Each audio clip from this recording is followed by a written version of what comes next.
लोग उस समय हमारा मजाक उड़ाते थे कि भगवान राम पैदा हुए, अयोध्या में पैदा हुए। इस बात का प्रमाण क्या है? ये प्रमाण मांगने वाले लोग हैं और हम आस्था वाले लोग हैं। हमको हमारे वेद पुराणों ने कहा भगवान राम अयोध्या में पैदा हुए। जब तक हमने उनको वहां पर सिंहासन पे आरूढ़ नहीं कर लिया तब तक भारतीय जनता पार्टी के लोग ट्रेन से नहीं बैठे। ये भारतीय जनता पार्टी का काम है। हमने कश्मीर मुद्दा पहले नेहरू के जमाने में यूएन में ये मुद्दा चला गया था, इसको हमने आंतरिक मामला कह के इसको भारतीय मामला बनाया और भारतीय मामला बनाकर आगे आने वाले समय में हम कहा करते हैं कि जहां हुए बलिदान मुखर्जी वो कश्मीर हमारा है और जो कश्मीर हमारा है वो सारा का सारा है। आगे आने वाले समय में हमारा देश का नेतृत्व ये तय करेगा कि जो पाक अधिकृत कश्मीर है उसको हिंदुस्तान में पूर्ण रूपेण विलय करा के उसको भारत का अभिन्न अंग बनाएंगे। ये अगर कोई कर सकता है तो हमारे प्रधानमंत्री नरेंद्र मोदी कर सकते हैं। दोस्तों क्या क्या गिनाऊं? एक समय था हिंदुस्तान में आए दिन आतंकवादी गतिविधियां होती थी, बॉम्बे के अंदर आए दिन गतिविधियां होती थी, होटल में जिस प्रकार बम विस्फोट हुआ करते थे और हमारे उस समय के तत्कालीन नेता हाथ के हाथ धरे रहते थे और कहा करते थे कि हम देख रहे हैं, हम देखेंगे। लेकिन आज हमारा ऐसा नेतृत्व नहीं है। आज हमारे नेतृत्व के समय में 2-3 घटनाएं हुई तो हमने सर्जिकल स्ट्राइक के माध्यम से, एयर स्ट्राइक के माध्यम से, ऑपरेशन सिंदूर के माध्यम से पाकिस्तान की धरती के अंदर घुसकर हमारे जाबाज सैनिकों ने आतंकवादी ठिकानों को नष्ट करने का काम किया। तो नरेंद्र मोदी की अगुवाई में हमने की। ये कम बातें। पहले विश्व में हिंदुस्तान के प्रधानमंत्री जाते थे, उनके अधिकारी कर्मचारी उनको लेने चले आते थे। आज हमारे सौभाग्य की बात है। और जब मैं ये सौभाग्य की बात कहता हूं तो ये केवल भारतीय जनता पार्टी के नेताओं का सौभाग्य नहीं है, ये केवल भाजपा के कार्यकर्ताओं का सौभाग्य नहीं है, ये सौभाग्य है तो हिंदुस्तान के 145 करोड़ देशवासियों का कि जब विश्व में कहीं मोदी जी जाते हैं वहां जाने के बाद उनको जो मोदी मोदी के नारे लगते हैं वो मोदी मोदी के नारे नहीं, वो 140 करोड़ 145 करोड़ भारतवंशियों का सम्मान होता है। आज हमको गौरव होता है कि जब हमारे प्रधानमंत्री विश्व में यात्रा करके आते हैं, जब यात्रा करने वहां पहुंचते हैं तो 32 राष्ट्रों ने अपना सर्वोच्च सम्मान अगर किसी नेता को देने का और मिलने का सौभाग्य किसी को मिला है तो हमारे भारतीय जनता पार्टी के यशस्वी नेता, दुनिया के सर्वाधिक लोकप्रिय नेता आदरणीय नरेंद्र मोदी जी को मिला है। आज विश्व में चाहे जितने बैठे हो, ट्रंप बैठे हो और कोई बैठा हो, बतलाएं किसको विश्व का इतना ज्यादा सर्वोच्च सम्मान मिला है। आज हमको गौरव होता है और ये सर्वोच्च सम्मान कोई ऐसे नहीं मिलता, ये सर्वोच्च सम्मान मिलता है जब हम विश्व के लिए कोई बात सोचते हैं। हमने कहा वन किड वन अर्थ, इसको तब लोगों ने सोचा नहीं। आज सब लोग मानते हैं कि एक ही धरती है, एक ही सूर्य है, इसको मान के हमको चलना पड़ेगा। पर्यावरण की हमने चिंता की, हमने केवल पर्यावरण की चिंता नहीं की। दुनिया के लोग तो केवल कह रहे थे कि ग्लोबल वार्मिंग हो रही है, ग्लोबल वार्मिंग हो रही। हमने तय किया कि हम पर्यावरण दिवस से हम डॉक्टर श्यामा प्रसाद मुखर्जी के जन्म दिवस तक वृक्षारोपण करेंगे। हिंदुस्तान को ग्लोबल वार्मिंग के बचाने के साथ साथ हिंदुस्तान को स्वच्छ और हरा भरा बनाएंगे।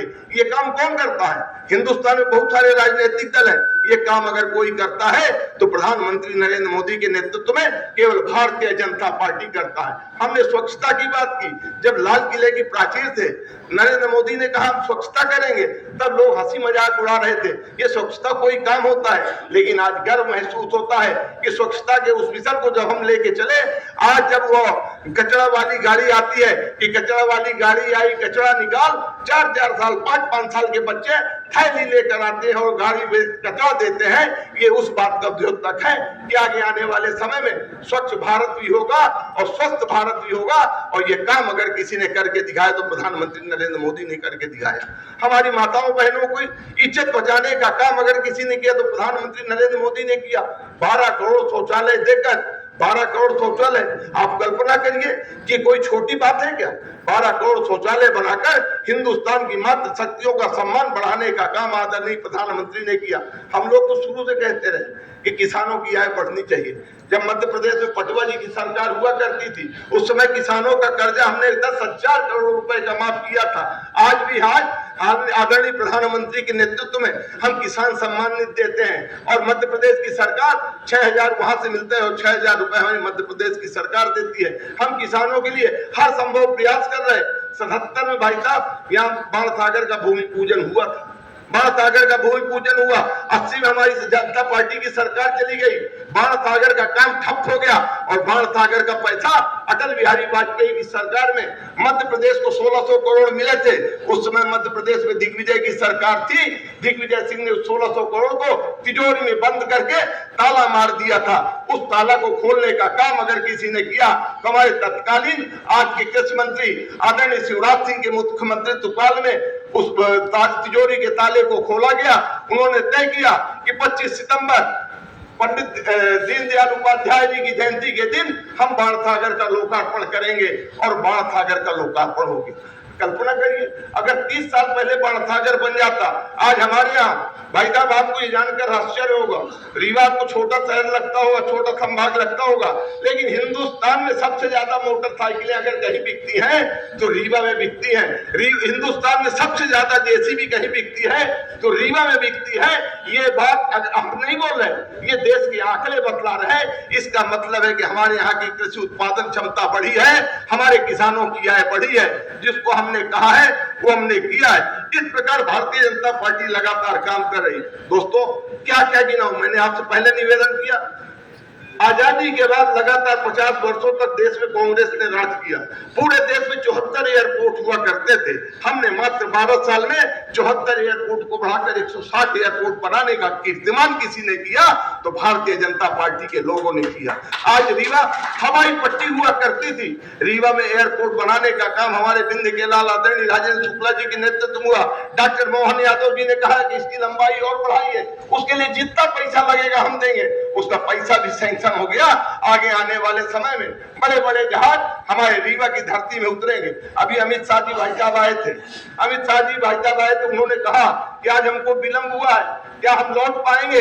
तब डॉक्टर मोहन यादव जी ने अमित शाह जी से कहा भाई साहब चिंता करने की जरूरत नहीं है, रीवा का एयरपोर्ट है, इसमें दिन में भी हवाई जहाज उड़ेंगे और रात में भी हवाई जहाज उड़ेंगे और उतरेंगे। ये गौरव अगर किसी को प्राप्त है तो बिंदु को प्राप्त है। हमारे पड़ोस में प्रयागराज है, प्रयागराज में रात में हवाई जहाज नहीं उतरता, नहीं उड़ता, नहीं चढ़ता, लेकिन हमारा गौरव है कि हमारे रीवा में दिन में भी और रात में भी हवाई जहाज चलता है। ये गौरव दिलाने का काम अगर किसी ने किया तो हमारे भारतीय, ये तो मैं इसलिए भी बोल रहा हूँ कि हमारे पार्टी के कार्यकर्ताओं को ये ध्यान रखना चाहिए।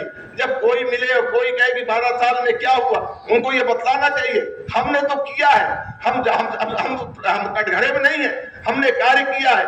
उनको कार्य जिन्होंने नहीं किया वो हमसे सवाल पूछते हैं, ये बतलाने का हमको काम करना चाहिए।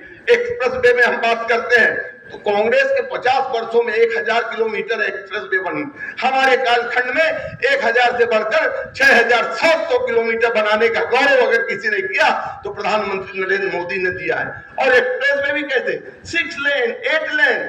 आज जब हम लोग कहीं यहाँ से कहीं जाएं, पहले हम लोग रीवा से इलाहाबाद जाते थे 4 घंटे 5 घंटे लगते थे, रीवा से शहडोल जाएं 12 घंटे लगते थे। आज 2 घंटे में हम शहडोल पहुंचे हैं, 2 घंटे में इलाहाबाद, रीवा से जबलपुर लखनऊ जाना हो तो 3 घंटे में रीवा से जबलपुर पहुंचते हैं। ये देन अगर किसी ने दिया तो भारतीय जनता पार्टी की सरकार ने दिया। हम इसलिए दावे के साथ कहते हैं मेट्रो नेटवर्क, पहले केवल 5 शहरों में मेट्रो हुआ करता था, माननीय नरेंद्र मोदी जी के नेतृत्व में 20 शहरों में मेट्रो ट्रेन चलाकर हमने हिंदुस्तान के गौरव को विश्व में स्थापित करने का काम किया है। कहां की बात बतलाऊं, डिफेंस में पहले 700 करोड़ रुपए मात्र खर्च किया करते थे। डिफेंस हमारे इतना कमजोर हुआ करता था कि हम दूसरे के ऊपर निर्भर रहते थे, हम देखते रहते थे यूएन हमारा मदद करेगा। लेकिन आज हम ये ताकत के साथ कहते हैं कि देश के यशस्वी प्रधानमंत्री जी के नेतृत्व में 23,000 करोड़ रुपए खर्च करके हम दुनिया में अपनी ताकत का परचम लहरा रहे। इसीलिए ऑपरेशन सिंदूर के समय जो चाइना और अमेरिका की जो डिफेंस सिस्टम पाकिस्तान के पास थे उसको खत्म करने का काम अगर किसी ने किया तो हमारे भारत के वैज्ञानिकों के बनाए हुए डिफेंस सिस्टम के कारण हुआ। इसलिए हम गौरवान्वित हैं। क्या क्या बताएं, इंटरनेट यूजर उनके जमाने में 25 करोड़ हुआ करते थे, आज 100 करोड़ से ज्यादा इंटरनेट यूजर हो गए। ये हमारे लिए कम गौरव की बात है क्या? दुनिया आज नंबर 1 पर है। सोलर मामले में बात करते हैं और ये भी आपको बतला दूं भाई साहब, एशिया का सबसे बड़ा सोलर पावर प्लांट अगर कहीं है तो हमारे बिंद की माटी गुड़ में है। इसको भी बनाने का काम हमारे लोगों ने किया है, माननीय प्रधानमंत्री के हाथों उद्घाटन करा के हमने किया है। ये सारी गौरव की बातें हैं। इन गौरव की बातों को हम कहां न बताएंगे, अगर हम चर्चा नहीं करेंगे तो लोग क्या कहेंगे, इसलिए हमको चर्चा करने की आवश्यकता है। 16 आपने 50 वर्षों में केवल 2.5 मतलब होता था, आज 150 मेगावाट से ऊपर हमने उसका काम करके दिखाया। सेमीकंडक्टर के लिए हम चाइना और पता नहीं कहां कहां हाथ जोड़ते फिरते थे, आज सेमीकंडक्टर बनाने में भारत अपना लगातार आगे बढ़ रहा। इसलिए मैं आपसे निवेदन करना चाहता हूं कि प्रत्येक भारतीय जनता पार्टी के कार्यकर्ताओं को मध्य प्रदेश की भारतीय जनता पार्टी की सरकार और केंद्र की भारतीय जनता पार्टी की सरकार के किए हुए कार्यों का अध्ययन करें, उसके पुस्तकों को देखें और उनके विषय में लोगों के सामने विचार रखें। आप कल्पना कीजिए, आजादी के बाद हिंदुस्तान में केवल 7 एम्स थे, आज उसकी संख्या बढ़कर 25 हुई है। इन 12 वर्षों में 18 एम्स बनाने का काम अगर किसी ने किया तो नरेंद्र मोदी के नेतृत्व में हुआ, यह हम दावे के साथ कह सकते हैं। आजादी के बाद हिंदुस्तान में एक केवल संजय गांधी अस्पताल हुआ करता था। भारतीय जनता पार्टी की सरकार आई तो हमने जिला चिकित्सालय भी बनाया और सुपर स्पेशलिटी बनाया। हमारे रीवा के लोग पहले बाहर इलाज के लिए जाते थे, आज रीवा में उनका इलाज होता है। आज कार्डियक के ऑपरेशन रीवा में होते हैं, स्टंट रीवा में पड़ते हैं, बाईपास सर्जरी रीवा में होती है।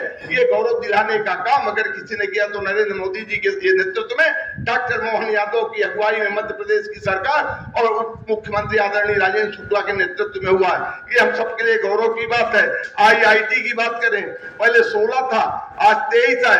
IMM की बात करें, पहले 13 था, आज 21 है। मेडिकल कॉलेज में पहले 387 थे, आज उनकी संख्या दुगनी करते हुए 700 हो गई। मेडिकल में लोग हाय तो वो मचाते हैं कि डॉक्टर नहीं, डॉक्टर नहीं, डॉक्टर नहीं। डॉक्टर कहीं ऐसे मिलने वाले नहीं। डॉक्टरों की संख्या तभी बढ़ेगी जब हम मेडिकल कॉलेज बढ़ाएंगे, डॉक्टरों की भर्ती हम ज्यादा करेंगे, उनके लिए सीट बढ़ाएंगे। और ये सीट भी बढ़ाने का काम अगर किसी ने किया तो भारतीय जनता पार्टी की सरकार ने किया। मैं निवेदन करना चाहता हूं कि भारतीय जनता पार्टी की सरकार और देश के यशस्वी प्रधानमंत्री जिन्होंने सर्वाधिक दिनों तक काम किया, उसके बाद भी एक दिन विश्राम नहीं किया, ऐसे देश के यशस्वी प्रधानमंत्री के लिए हम सब लोग मुखर होकर उनकी बातों को जन जन तक पहुंचाएं। क्योंकि हमारे पास तो कहने को बहुत कुछ है, अभी हम घंटों बोलेंगे तो भी काम समाप्त नहीं होगा। लेकिन मुख्य वक्ता के रूप में हमारे बीच में हमारे बड़े भाई आदरणीय सुरेंद्र शर्मा जी आए हैं, प्रदेश के उपाध्यक्ष हैं, वो बहुत ही डिटेल में चर्चा करेंगे। इसलिए आप सबसे मैं एक ही आह्वान करता हूं जिलाध्यक्ष होने के नाते कि माननीय प्रधानमंत्री जी के नेतृत्व वाली सरकार के किए हुए कार्यों को और डॉक्टर मोहन यादव जी की सरकार के किए हुए कार्यों को हम लोग पढ़ें, जाने और इसकी चर्चा मुखर होकर करें। दबने की कहीं जरूरत नहीं है। भारतीय जनता पार्टी ने जो कहा है वो किया है। हमने तय किया है कि 2047 आगे आने वाले समय में हिंदुस्तान विकसित भारत बनेगा, तो ये तय मानिए कि विकसित भारत बनेगा। हम 14वीं अर्थव्यवस्था 2014 में थे, आज 4थी अर्थव्यवस्था बनने का काम अगर किसी के नेतृत्व हुआ तो भारत के यशस्वी लाल और विश्व के सर्वाधिक लोकप्रिय नेता आदरणीय नरेंद्र मोदी जी की अगुवाई में हुआ। आप सबका मैं आह्वान करता हूं और मैं चाहता हूं कि माननीय नरेंद्र मोदी जी के लिए एक बार जोरदार ध्वनि से उनका स्वागत वंदन अभिनंदन करें। इस बात के लिए उन्होंने जो हिंदुस्तान में नया रिकॉर्ड बनाया है, हाथ ऊपर करके तालियां बजाएं तब तो मतलब है।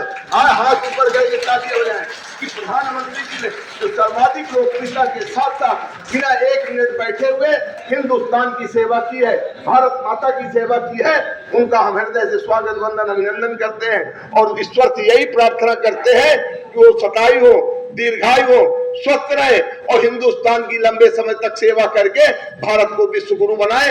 इन्हीं आशा विश्वास के साथ आप सबको प्रणाम करता हूं। जय हिंद, जय भारत, वंदे मातरम। धन्यवाद अध्यक्ष जी, आपका विकसित भारत को लेकर के हमको उद्बोधन प्राप्त हुआ, धन्यवाद।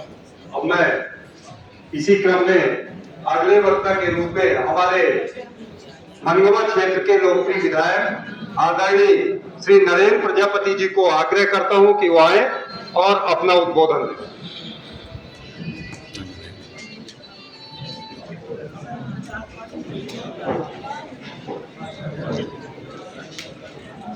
12 वर्षों के